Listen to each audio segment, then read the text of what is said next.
Missy's philosophies, since I've known her, has been here now as never before. And, you know, when I first, it took a long time before I actually tried to even sort what that meant. It just didn't ever make any sense to me, right?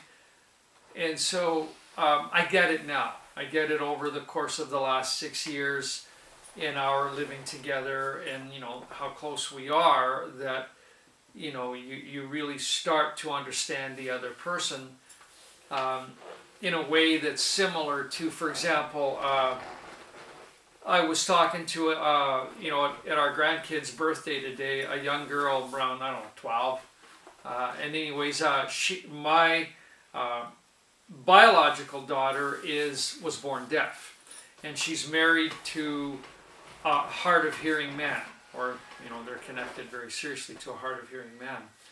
And I asked the young gal, I said, because she hangs around with their daughter a lot, right, and has for several years now. I said, are you learning how to communicate sign language better? And you know, it sort of, the gist of it came up that because of her familiarity, and if you're in a contextual conversation with either of the two adults, you kind of have a better understanding of what it is they're talking about, even if you don't get all the words, but you get the gist.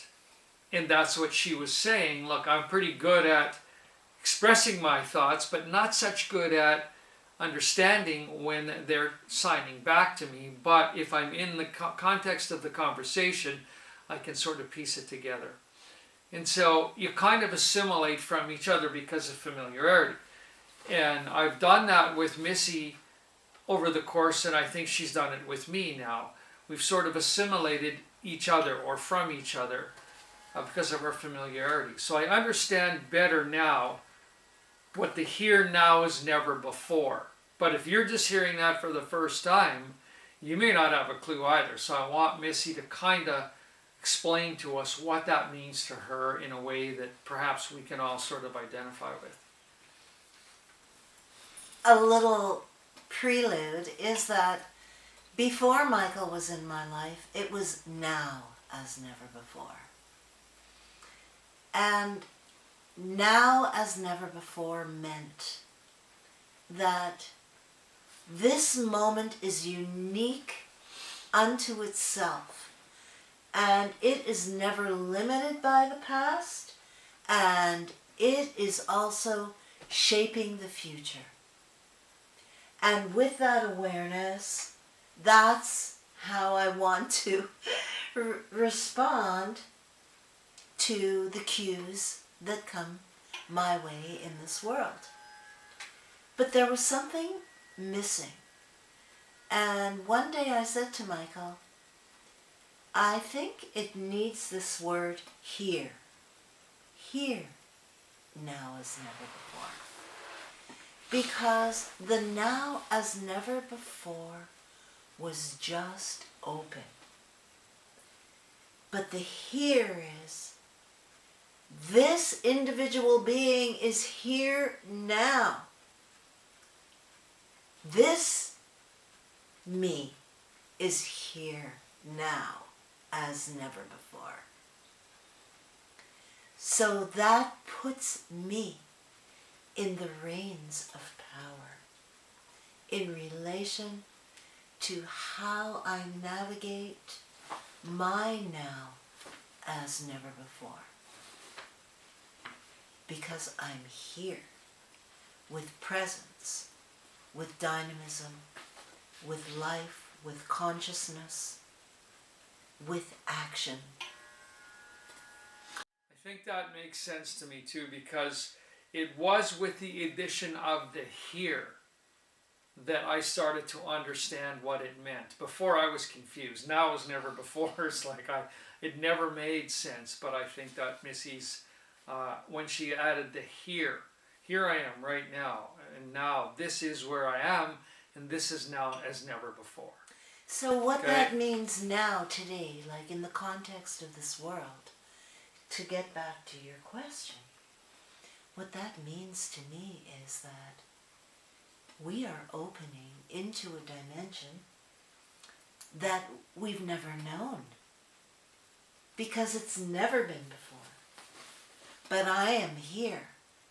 And that means that I'm here also to generate the kind of direction that I'm going to move in, what kind of channel, what kind of voltage can I accommodate to be part of this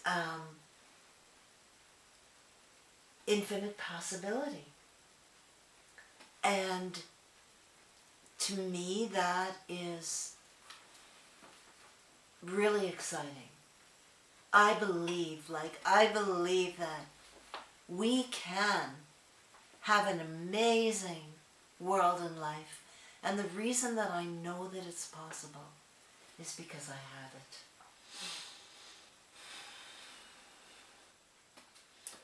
Okay, so folks, that's bringing us to about an hour. And so I kind of like to close it out.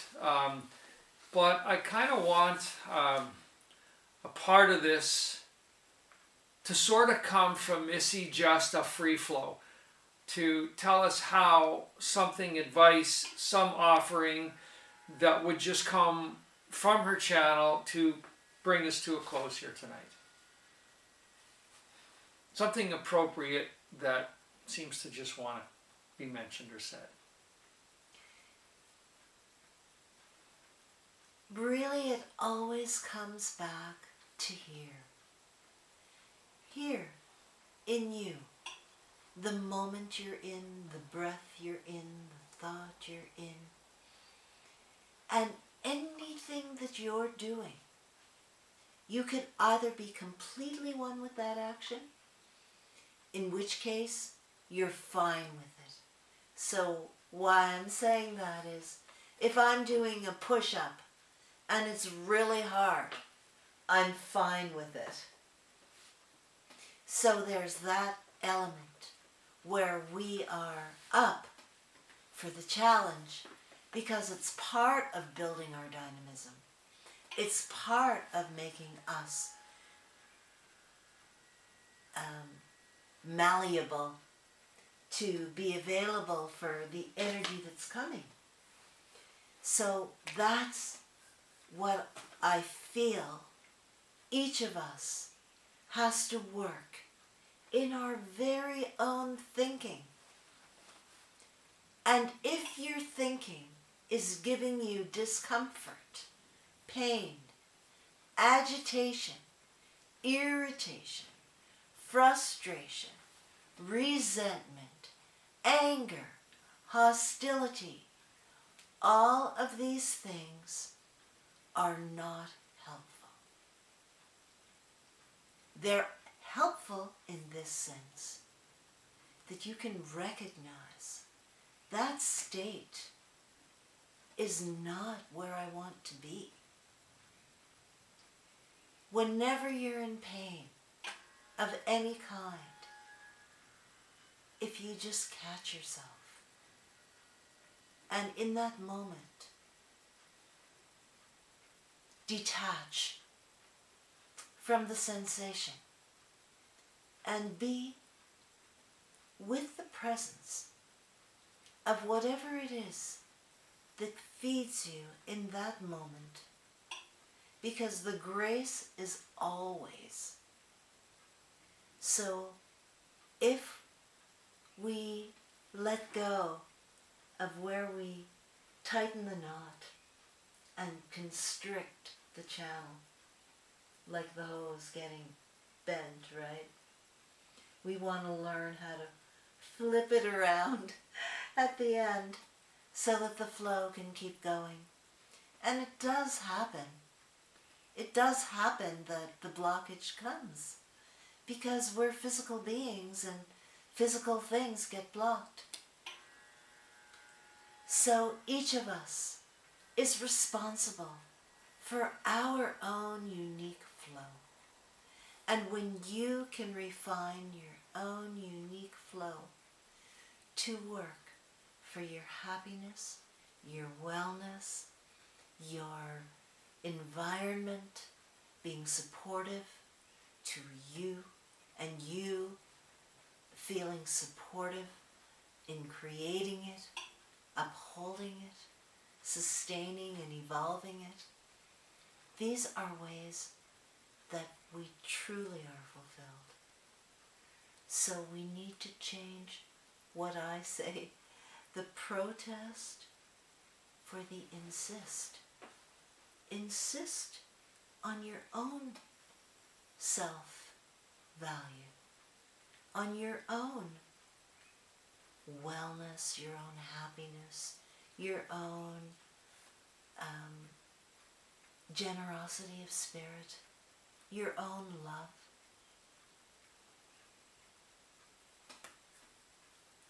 And then you're not against. It's what you're for. So we'll sum it up that way. Just one little cue. Drop being against. Transform it into what you are for. Swaha. Well, there, folks, there's a lot to be enjoyed there.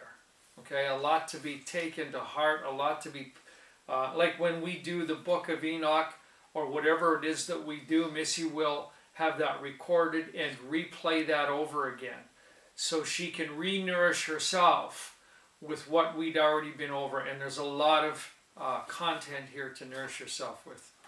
So, having said that, I don't really know what we're yet calling this podcast.